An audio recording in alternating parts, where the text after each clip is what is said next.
Hey, it's Rick Kettner here. Let's explore 5 strategies for how to read more books. These are the exact tactics that I used to read 125 books in 2020. And regardless of whether your goal is higher than that or lower than that, I'm very confident that these tips can help you not only read more books, but also retain more of what you read. Now, if you're interested in business-related topics like entrepreneurship, digital marketing, or product management, I do have dedicated reading lists that cover my favorite books on those subjects and several others, and I'll link those up for you down in the episode description box. But let's get right into it, beginning with tip number 1. Take full advantage of audiobooks. I'm a big believer in taking the time to sit down and physically read a really great book. It's the best way to really study the information and to maximize our long-term retention of the key ideas and insights that are covered in the book. But it's also a very time-consuming process, and not every book deserves this level of study. Many times we're just trying to explore a topic, still trying to decide whether or not it's something we're really interested in. And so my favorite approach over the last couple of years is to first listen to all new books in audio format. The very first time I explore a new topic or a new book, I pick up the audio edition. I listen to that because I find it's far more convenient, it's a lot more flexible, and it's much easier to fit into my daily routine. And this allows me to explore a lot more topics than I would otherwise if I was just physically reading every single book. Now, we're going to come back to this in a minute when it comes to how to go deeper into the best books, but as just a simple tool or a simple approach to explore more books, I highly recommend that you take advantage of audiobooks.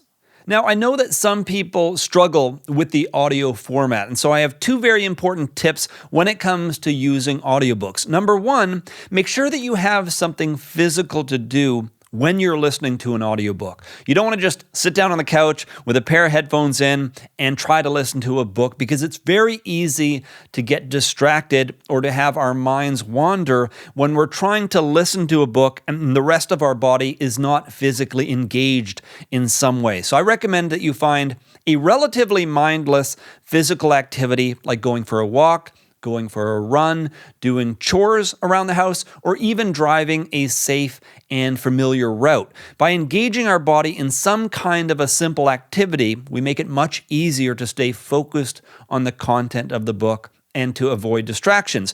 And number 2 is to find the ideal playback speed for the book. So in some cases, depending on the complexity of the topic or the default speed of narration, I like to either speed up playback or slow down playback to make sure that I can lock in with the content and really fall into a state of flow. Because if the book is too slow, then of course the mind begins to wander and we can get distracted. And if the book is too fast, well, then we can't keep up and really absorb the information. So it's all about finding, number 1, some kind of a physical activity that we can get involved in to minimize distraction. And then number 2, finding that optimum playback speed so that we can fall into a state of flow and further avoid distraction. Let's continue on to tip number 2.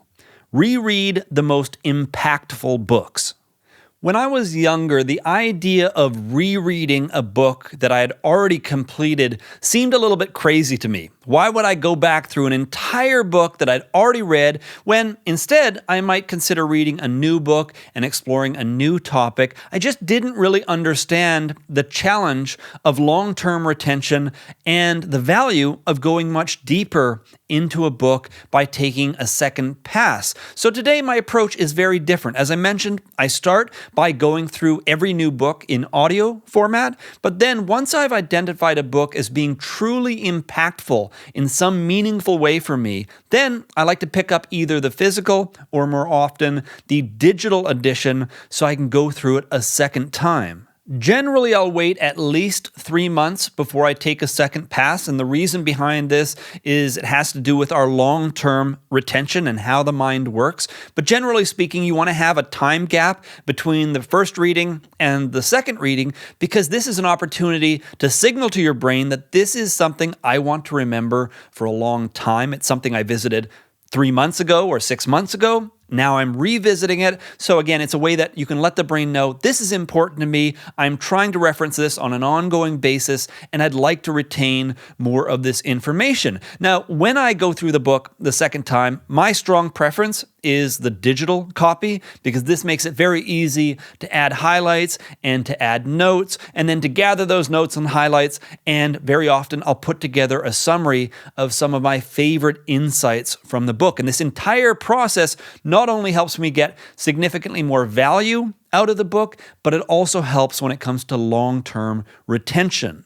And as a nice bonus, even as I continue to dive deeper into a book using the digital copy, I can take a break from that and continue to explore new audiobooks, because the formats are so different with digital and reading the text and audio and listening to the content. It's very easy to separate out these two experiences. So when I'm ready for a break from reading the physical copy or the digital copy, I can continue to explore new and interesting books using the audio format. Let's continue on to tip number 3. Mix in some entertaining books. Sometimes it's important to take a break from just reading purely educational books. This is very important because our brains can only process so much new information. And once we reach that point, there really is no good reason to continue taking in more and more new information that we're simply going to forget. But at the same time, it's important to note that we do want to maintain our reading habit, and we do want to maintain momentum, because if we take a long break, then of course it can be difficult to get back into reading and to get that momentum moving again. So what I recommend is that you be very proactive about mixing in entertainment books so that you can kind of separate out one educational book from the next, or every few books you can mix in something different to give your brain a break from just taking in new information. So for me personally, I like to read some fiction, investigative journalism, and documentary books.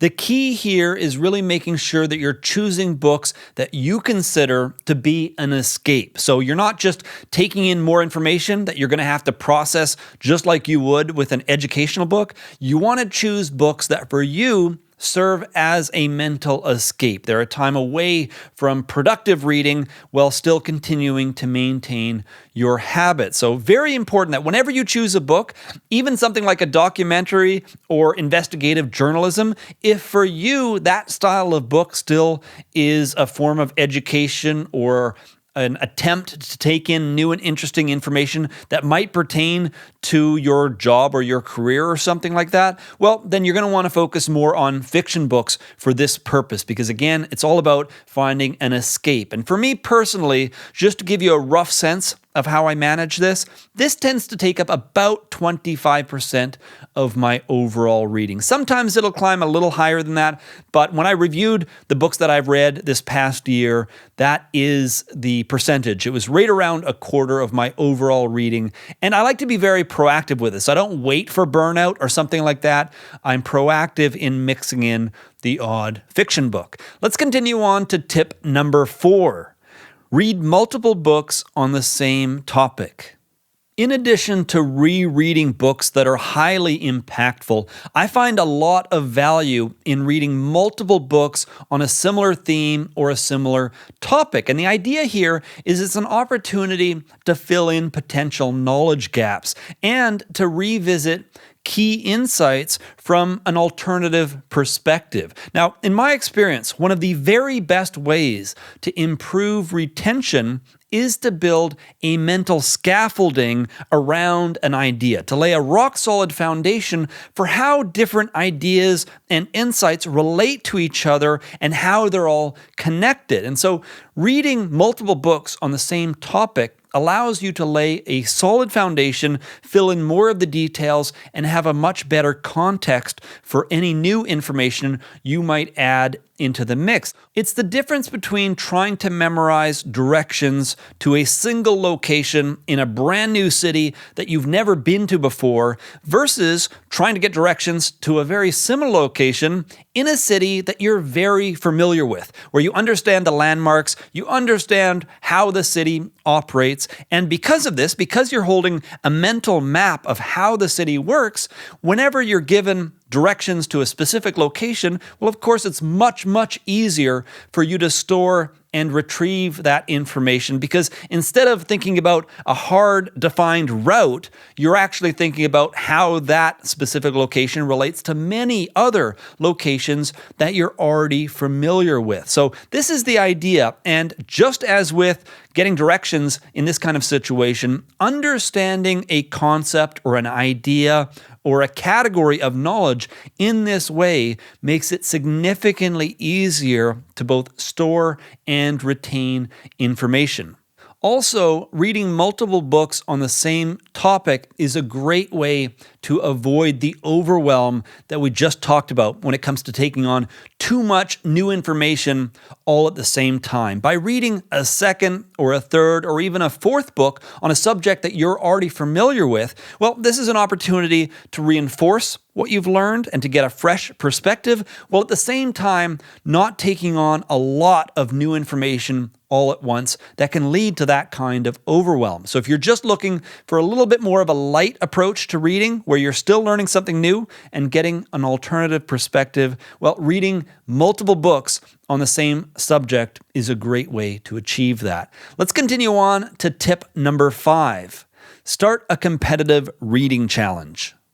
Often the most difficult aspect of taking on a big commitment is just getting started. And that's because it can be very difficult to establish the habits and the routines that are necessary to make that goal happen. So whenever you're setting an ambitious goal like this to read more books over the next year, I highly recommend that you leverage the power of accountability and competition.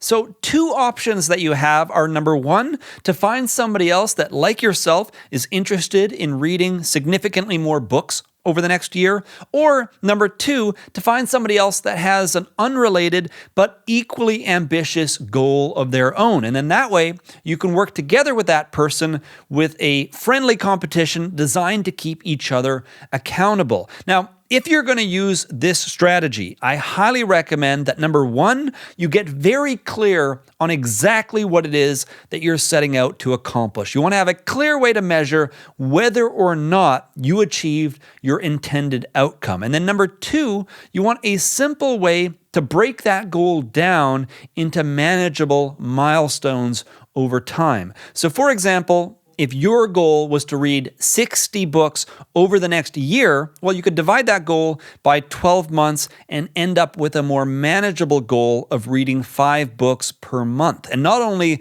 does this make it easier for you to stay on track, but it also makes it easier for whoever you're working with to tell whether or not you're on track to reach your goals so they can keep you more accountable. Anyway, those are all 5 tips for how to read more books. Let's quickly recap the list here. Number 1, take full advantage of audiobooks. Number 2, reread the most impactful books. Number 3, mix in some entertaining books. Number 4, read multiple books on the same topic. And finally, number 5, start a competitive reading challenge. Again, if you're interested in business-related topics like entrepreneurship, digital marketing, or product management, I do have dedicated reading lists that cover my favorite books on those subjects and several others. And I'll link those up for you down in the episode description box. But that's it for this episode. If you have any questions or comments about anything that we covered here, let me know down in the comment section. If you're interested in more content like this in the future, then I recommend that you subscribe or follow my updates on social media. Thank you for tuning in, and I look forward to connecting with you again in the future.